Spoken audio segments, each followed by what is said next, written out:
Bom, pessoal, então vamos apresentar o rol genérico para a iniciativa das leis ordinárias e complementares, gente. Então, o artigo 61 da Constituição vai colocar membro ou comissão da Câmara dos Deputados e do Senado. Gente, então um membro ou uma comissão da Câmara e do Senado pode propor uma lei ordinária ou lei complementar, pode propor projeto de lei, ok?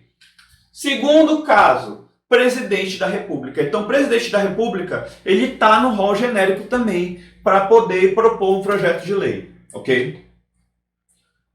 Supremo Tribunal Federal, Tribunal Superiores e Procurador-Geral da República. Então, eles também podem propor um projeto de lei para dar start no processo legislativo, ok? E cidadão, gente. Só que aí já é uma parte bem mais complexa. A gente vai ver já já como é que os cidadãos podem propor um projeto de lei, ok? Então, olha só, eu vou dar só uns exemplos aqui para vocês de quais são os projetos de lei que o presidente da República pode privativamente propor. Então, o que cabe a ele propor? Criação de cargos, funções e empregos públicos, organização administrativa judiciária e de matéria tributária, organização dos servidores públicos da União e territórios e criação e extinção de ministérios, órgãos da administração pública que ele vai poder propor. Então é o presidente que tem a iniciativa para fazer o gatilho de um projeto de lei para todas essas questões aqui. É ele que tem a iniciativa privativa, ok? Então, gente, vamos ver agora a questão dos cidadãos. Como é que eles podem propor um projeto de lei? Olha só, a iniciativa popular pode ser exercida pela apresentação à Câmara dos Deputados por, no mínimo, 1% do eleitorado, distribuído por 5 estados da federação, com não menos que 3/10 dos eleitores de cada um deles. Então, gente, a leitura do artigo fica um pouco complexa, mas o que vocês têm que saber é essa formulazinha bem aqui.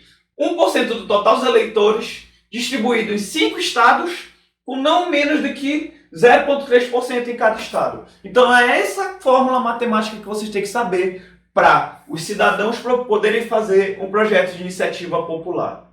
Um exemplo que eu deixo para vocês, que já deu certo para essa proposição, foi a questão da ficha limpa, pessoal. O projeto da ficha limpa foi de iniciativa popular e a gente conseguiu reunir a assinatura de cumprindo todos esses requisitos bem aqui, ok? Então, pessoal, vamos passar para a fase deliberativa. Qual é a fase deliberativa? Começando pela deliberação parlamentar. Pessoal, nós temos 2 casas no Congresso Nacional, ok? Câmara dos Deputados e Senado Federal. Nós vamos ter que abarcar essas 2 casas aqui dentro, ok? Então, o projeto de deliberação parlamentar, o processo de deliberação parlamentar, ele vai ser composto por 2 casas. Nós já vimos em poder legislativo que o nosso sistema federal é bicameral. Então, nós temos 2 casas legislativas, ok? Então, uma vai ser a casa iniciadora do processo legislativo e a outra a casa revisora. Beleza? Então nós vamos ter as 2 casas. Aqui começar a gente chama de iniciadora e aqui vai passar por segunda a gente chama de revisora. Beleza? Casa iniciadora. Pessoal, quase 100% dos casos, em regra, a casa iniciadora vai ser a Câmara dos Deputados. Ok? Só vai ter uma exceção, que é quando o projeto é iniciado, dá o gatilho no Senado Federal. Fora isso, praticamente todos os outros casos, a casa iniciadora vai ser Câmara dos Deputados, ok? Então, bora lá. A Câmara dos Deputados, essa casa iniciadora, é considerada a principal responsável pelo processo de deliberação parlamentar. É onde vai ser realizados os processos de discussão do tema. Então, o tema vai ser discutido primordialmente na casa iniciadora, gente. E é onde vai passar, basicamente, a submissão às comissões temáticas. A gente falou de comissão de Constituição e Justiça, daquelas várias comissões que a gente falou em Poder Legislativo. Aqui, eles vão passar por todo esse processo. As comissões vão analisar o projeto de lei para emitir parecer para poder votar sobre essa lei. Sobre esse projeto de lei, vamos dizer assim. Ok? Como eu falei para vocês, em regra, a casa iniciadora é a Câmara dos Deputados, pessoal. A Câmara dos Deputados vai ser 90% dos casos, quase 100% a casa iniciadora, ok? E o Senado Federal vai ser a casa iniciadora quando for uma lei que tenha a sua iniciativa. Então, quando o Senado iniciar, ele vai ser a casa iniciadora. Fora isso, em regra, vai ser Câmara dos Deputados a casa iniciadora, ok? Então, olha só. A casa iniciadora, depois que ela discute todo aquele projeto de lei que delibera e tal, ela vai ter várias opções. Primeira, ela pode aprovar aquele projeto. Aprovou, manda direto para a casa revisora, ok? Aquele projeto está ali, foi debatido, tudinho, comissões, foi deliberado, tudinho, votado, beleza, tá tudo ok, foi aprovado? Manda para a casa revisora, ok? Ela pode também pegar e votar e propor emendas, então ele pode ser aprovado com emendas, que aí o que acontece? Aquele projeto inicial ele não vai mais conservar a sua forma inicial. Ele vai ser modificado, ele vai ter emendas. Então, quando ele for para a casa revisora, ele já vai ter alterações daquele projeto original, ok? Ou ele pode ser rejeitado. Se ele for rejeitado, ele vai ser arquivado aquele projeto.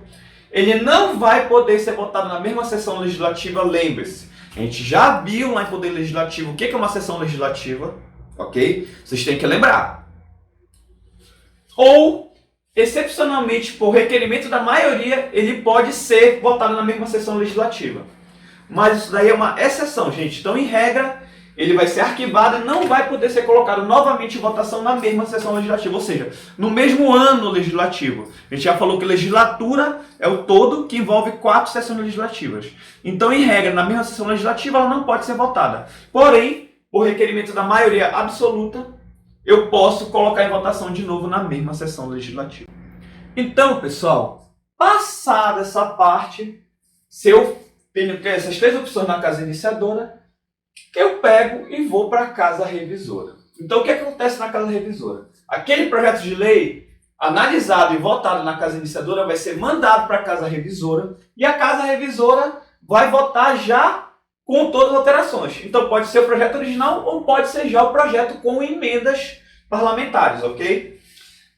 Também vai ser designado a questão da comissão. Então, as comissões também vão analisar aquela questão do projeto de lei. E aí a casa revisora vai fazer toda essa análise, ok? Lógico, gente, presta atenção. Se ela foi aprovada aqui na casa iniciadora, é o projeto original que vai para a casa revisora. Se ela foi aprovada com emendas, é o projeto com emendas. Então, qualquer uma das duas situações, a casa revisora vai analisar, beleza? Se ele já teve emendas, vai ser o projeto com emendas, beleza? Então, da mesma forma, a casa revisora ela tem algumas opções. Ela pode aprovar, e aí esse projeto de lei vai para o executivo, para a fase, vamos dizer assim, a segunda fase deliberativa. Ela pode ser aprovada com emendas, e aí acontece o quê? Já que eu emendei, eu tenho que jogar de volta para a casa iniciadora para ver se ela concorda com aquelas emendas que eu fiz. Então a casa revisora pega aquele projeto, debate, delibera, vota. Se tiver alterações, se tiver emendas, ela devolve para a casa iniciadora para saber se ela concorda com as emendas da casa revisora. Ok? E se ele for rejeitado, mesma coisa. Ele vai ser arquivado, não vai poder ser votado na mesma sessão legislativa. Ou seja, naquele mesmo ano legislativo, ele não pode ser votado novamente. E, excepcionalmente, regra da maioria absoluta, requerimento da maioria absoluta, aí sim eu posso levar a votação na mesma sessão legislativa. Mas isso aqui é uma exceção, ok? Então, beleza, gente. Vamos fazer uma linha do tempo. Alguém que tem a prerrogativa de iniciativa faz aquele gatilho, dá início ao processo legislativo. Então, ele manda o projeto de lei. O projeto de lei vai para as casas do Congresso Nacional, começando pela Câmara dos Deputados. A Câmara dos Deputados vai lá e vota. E, se for aprovado, manda para a Casa Revisora, que é o Senado. O Senado vai lá e vota. E, se for aprovado, ele manda para o Executivo. Se for feito emendas, ele volta para a Câmara dos Deputados, que vota de novo essas emendas. E aí vai pro Executivo. Ok? Então, basicamente, é essa a linha do tempo que a gente faz. E aí, gente, eu só tenho que falar 2 coisas das emendas para vocês. Então, bora lá. Primeira coisa, essa emenda ela tem que ter pertinência temática com o projeto. E aí, o que é a pertinência temática, gente? Eu estou votando o projeto. Se é um projeto que fala sobre alguma coisa de tributário, eu tenho que fazer emendas sobre aquele projeto em tributário. Vamos dizer, se fala sobre a reforma da Previdência, eu tenho que fazer emendas que falam sobre a reforma da Previdência. Eu não posso ter emendas que não tenham nada a ver com o projeto. E é esse que é o grande problema. Porque, olha só, muitas vezes, acaba que a gente está votando o projeto de lei e aquele projeto começa a sofrer emendas que não tem nada a ver com a história. Então, olha só, eu estou votando a reforma da Previdência e, do nada, eu coloco lá uma reforma fiscal. Ou, vamos dizer assim, uma reforma na eleição, alguma coisa assim, no processo eleitoral, que não tem nada a ver com a história. Então, eu não posso fazer isso, gente. Todas as emendas ela tem que ter pertinência temática com aquele tema. Então, ela tem que ser relacionada com o que está sendo votado. Os autores começam a falar, gente, que eles dão um exemplo do seguinte. Vocês sabem o jabuti. Vocês já viram o jabuti subir em árvore? Provavelmente não, né, gente? Então, eles falam a mesma coisa. Se vocês pegarem e verem uma imagem do jabuti na árvore, não vai soar estranho, não ter nada a ver com o que está lá, essa imagem aqui não tem nada a ver. O jabuti numa árvore não combina. O jabuti não consegue subir numa árvore. Então, se você vê algo assim, quer dizer que alguma coisa está estranha. E a mesma forma, a pertinência temática. Para você fazer emendas, não pode ser esse jabuti na árvore. Não pode ter a ver com uma coisa estranha. Ele tem que ter relação com a pertinência temática. Ele tem que ter relação com o tema que está sendo debatido. Se não tiver relação, é o jabuti na árvore. Alguém colocou ele lá quando não deveria. Ok? E, lógico, as emendas elas não podem aumentar a despesa em relação ao projeto original, ok? Porque quando aquele projeto de lei vai para lá, ele tem toda uma questão de orçamento. Então, quando eu faço emendas, eu não posso ficar aumentando despesas. Beleza, gente? Por quê? Porque aquela pessoa que deu iniciativa, ela fez um planejamento orçamentário em cima daquela lei. Então, se eu aumento despesas, eu vou estar saindo daquele planejamento orçamentário daquela pessoa que teve a iniciativa. Beleza, pessoal?